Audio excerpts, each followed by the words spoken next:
Hey guys, it's Autumn, and welcome to another D&D Storytime. Today we are painting the character Gina. She is one of the newer members of the party. I can no longer say newest, as she is not the newest, though she is the newest to you. She is a 16-year-old tiefling who is under the guidance and tutelage of the Wild Mother and is also a bard. She is played by our friend Colt, who played Darmel previously, prior to Darmel's unfortunate death at the hands of Lillian and Ferrethal when they had their last encounter. She promptly inserted herself into the party in seeking the truth behind some of the things that have happened in her past while she was traveling with her father. She has a period of time that is unaccounted for that she wishes to understand, so she joined the party and continues with them now. The party headed out from Amon towards Whitestone, with Michael and May discussing the possibility of overthrowing their father upon reaching the frigid depths once again. Most of the party was not necessarily for this approach, but it is very much so what May wanted to do. So they headed out, they went to Whitestone, and while there took care of a couple of errands. Poem wanted to forge Thoriel's blade into a ring, which he did, allowing for Poem to use this ring more actively in combat prior to previous encounters. Given that Poem is a monk, it's easier for him to just punch something than use a sword separately in order to inflict a specific effect. May's necklace continued to break slowly while they were there, but they did their best to keep it in one piece prior to their departure for the frigid depths. They used a teleportation circle, being granted access by Percival and Lady Vexalia of Castle Whitestone, in order to travel to the frigid depths rather rapidly. While there, they went to go speak with Michael and May's father, Michael's father having killed Michael's lover prior to Michael's fleeing the underwater city. So there was a bit of argument, a bit of hostility and violence towards Michael and May, which caused Michael, May, and the rest of the party to begin conflict with the king. The king was very swiftly taken out, not killed, more so just pushed down a peg and locked away for his crimes, including murder of numerous counts that May and Michael were charging him with. So, since they were there, Michael was offered the role of king, but they declined due to their wish to stick with the party for a while longer and see out the current things that they were working on. May took up the throne and the mantle of Queen of the Frigid Depths, and is currently still in that position in the campaign at this point. So the party shopped for a bit while they were there, using specific amulets and magics of sorts to ensure that they could breathe underwater with no issue.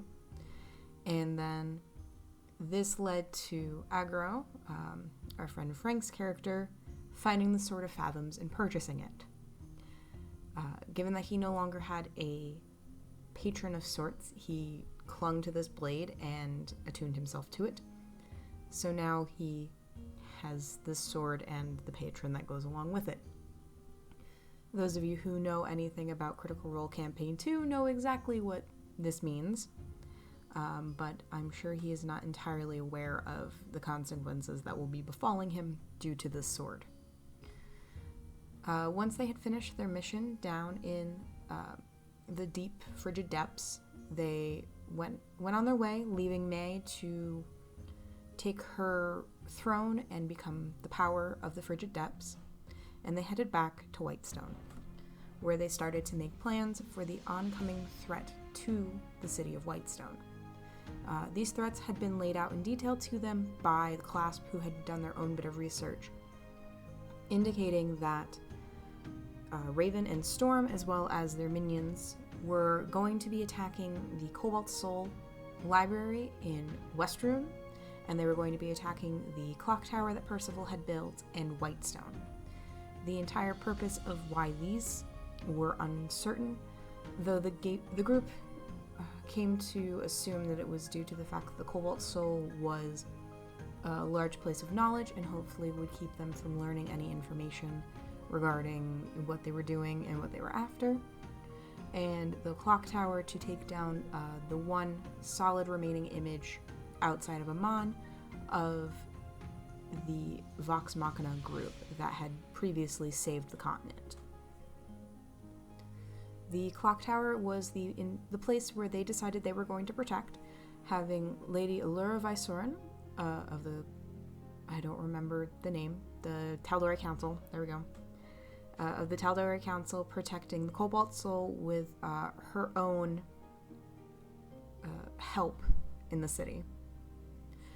So they split up, they got in contact with Allura, they went back to Gilmore very briefly to seek out some more items, and then they arrived back in Whitestone. That's as much of the story as I'm going to tell for now. I've got one more video for the last part of the campaign that you guys have mostly missed. There is some more stuff that's occurred, but I feel like that would be better suited for just one long video as opposed to separated like this. But because there's so many characters that were being introduced and brought into the story at this time, I wanted to make sure I could give everybody a little more information about every character. There's one last character to introduce, though she will be a bit more of a mystery for a little while, so I do apologize, but I'm sure you'll enjoy her character and enjoy the change of pace that she brings to the campaign. So now to talk about the painting, I've held off on it until the end for this video. I'm unsure what the preference is, if it's story first or talking about the painting first. But I am using different watercolor paper this time. I'm using the Arche or Arches watercolor paper, as well as my mixture of watercolors and my favorite pastel colored pencils. This is going to be a gift for a friend of mine, so I wanted to make sure it was of highest quality and would last the longest, although I'm not sure that I love the texture that it brings to the colored pencils quite yet. I think it's a little much compared to the Canson watercolor paper, which is a very subtle texture, but because this is a 100% cotton paper as opposed to a cellulose paper, it tends to have a bit more graininess when using colored pencils. You'll see this in a bit when I finally get to the colored pencil portion of this painting. So this is Gina. Gina is a bard, as I stated. Her main instrument is a fiddle, I believe, or a violin. I'm unsure which at this time, mostly just because I don't keep track of everybody to a T. She wears this kind of long, flowy dress, and because she's a tiefling, tail horns, pointed ears, and she's really cute. She's such a breath of fresh air to all of the older characters that are in the campaign, because everybody else is like, I am hundreds of years old, I died and came back to life. It's very different to have somebody who's like, hi, I'm 16, I lost a couple years of my life and now I am somehow tied to the Wild Mother, I want to figure that out. And she just is very fun to have in the party. She can heal a little, although that is definitely more in Poem's boat now with his ability to make potions at a better rate and his cure wounds ability. Though Gina is definitely a help to keeping everybody on task sometimes. I think that's all I wanted to talk about. There's not much else to talk about without giving spoilers for the next video. So I think that's it. There are a couple jumps here between things that I'm doing, as well as some real-time clips just for the enjoyment factor. The cuts are mostly due to my camera overheating and freezing and not continuing to record accurately. And then some of them are just, it was boring to watch me do things over again, like repainting the background so it was more flat, although that still didn't completely work. So the background on this piece is another thing I'm not entirely thrilled with.